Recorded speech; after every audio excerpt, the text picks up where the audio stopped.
We are not financial advisors. This is for entertainment and education purposes only. This video is not financial advice. You can lose money investing. You are liable for any losses that you incur from investing. We shall not be held liable for any losses you may incur while investing. Contact the licensed financial professional in your area for professional advice. Always seek independent financial advice before making any investment decision. Hello, welcome back to part 2 of our podcast on stablecoins. The last week we were talking about the origin of stablecoins as well as the saga that happened on UST. Without further ado, let me pass it on to Alan. I think it's pretty much explained what happened with UST. But I think a lot of rumors and a lot of conspiracies say the whole attack was also planned, just to make sure, like, unpack UST and also basically make sure the LFG tries to buy back on the within their reserve, right?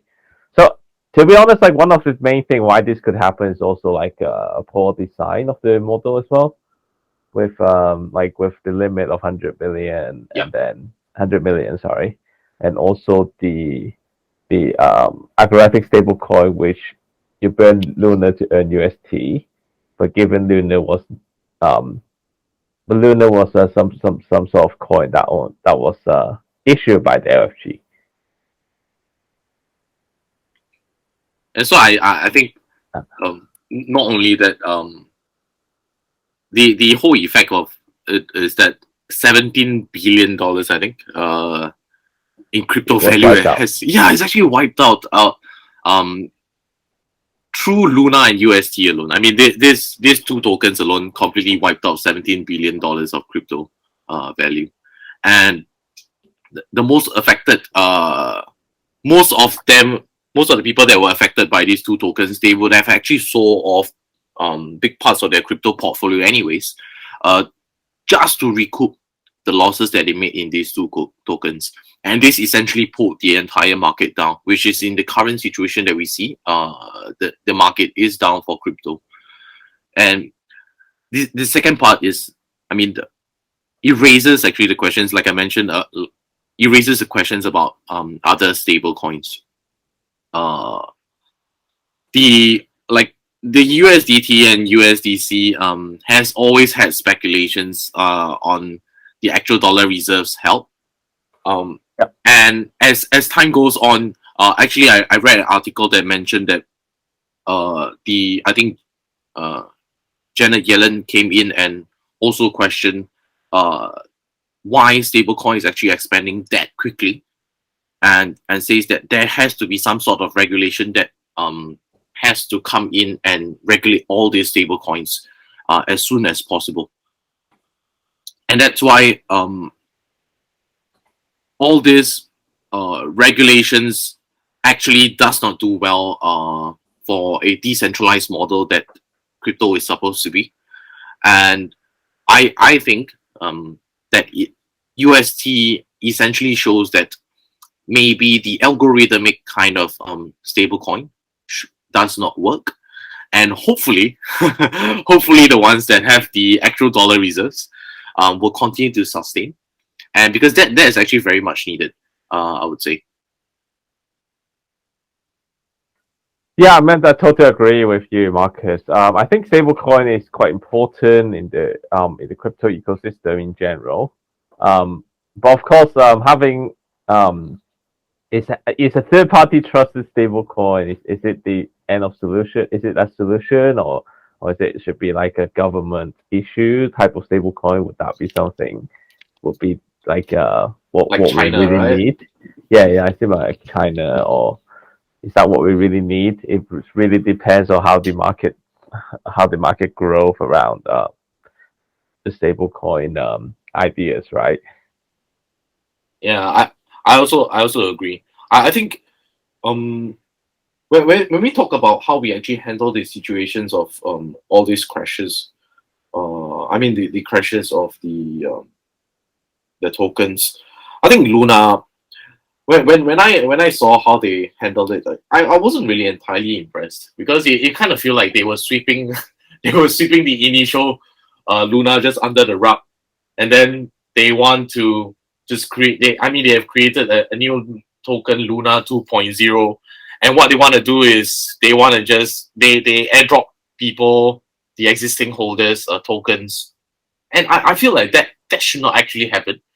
Um, and it should be actually addressed properly because I think too many questions about the previous the previous two tokens have not been addressed, and that's actually quite sad. I think the whole thing about crypto and it's about the community and it's about how people explain their way out of tough situations, which is always an occurrence in crypto. I think there has to be some sort of accountability to some extent. I don't know if you agree with me, Alan, but I feel like there could have been better ways to address this. So this is a very difficult question, right? Okay, so there's a few things I believe they could have done better. One is they didn't give much update during the crash or during the crisis. But I think Tuquan or even the Lunar itself, the Twitter or something, they I think they only make like one or two tweets. Yep. Which so that actually makes more fears in the market, right? Because no one is coming out to talk about what's going on. So this is one thing I believe they could have done better. I think also after the crash, I'm not sure if making Lunar 2.0 is the best option, but I think what they would try to do is they would still try to get hold on to the existing community that they have rather than letting it go. Yeah, I think the existing committee, they're called like lunatics. Yeah, So, they are literally. Yeah, so they okay.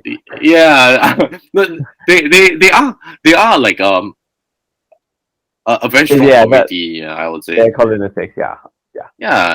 That one is actually real, and they are actually an extremely strong community, and I was actually quite impressed with them because they were constantly I think having like extremely strong like Twitter presence, and I always see like Luna is always on the topic of how successful a model they are.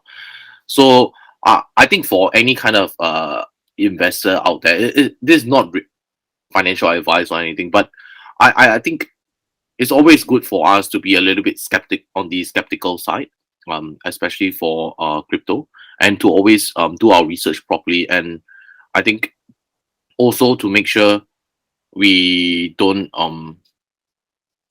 go 100% into something, and always leave some space and thoughts about how we can if there are any bad points that we can touch on, so that we can always stay on the safer side. I believe what we all want as investors is always to earn money, but we also should be safe. And I think other than that, Alan, do you have anything to add on? Not much, but like on a side note, right? I remember like reading a research saying like the UST crisis. It was like I think the biggest hit is actually Korea. I think I think someone actually said like 1 in 200 people in Korea had UST. So yeah, I think it's like almost 0.5% of the population. Okay. So I believe like I think this is really sad for a lot of what has happened. But still, I think if other than what we have, we can see what like Lunar 2.0 can like if they were able to at least help to get some of the cover some of the loss of everyone's. Yep. Yeah. I just hope that the community is strong enough to do something. I think so. But I do know a lot of people went in at like 0.0000 Oh yes, so many people, so many of my Yeah. friends actually got in as well. Yeah, it's like okay. Yeah, It's but what if you look at like the amount that is actually airdrop for all those people after the attack is yeah, but they're locked though. The airdrop. yeah, exactly. They're not like they're not free to sell, right? Yep. Yeah, that's the problem. I think they locked for 6 months. Yeah, there's a vesting period. I think 6 months. I think. Yeah, but I think Lunar 2.0 is trading. How much is it trading at now? Like When it first started, it was like 1950 or something, and I haven't seen as of today. The last I heard was yesterday, which was about $3. So okay. yeah, so it's quite mad. So yeah, so it's inevitable. It will drop. Yeah. And imagine when those vested tokens are out. Gosh, Unlocked.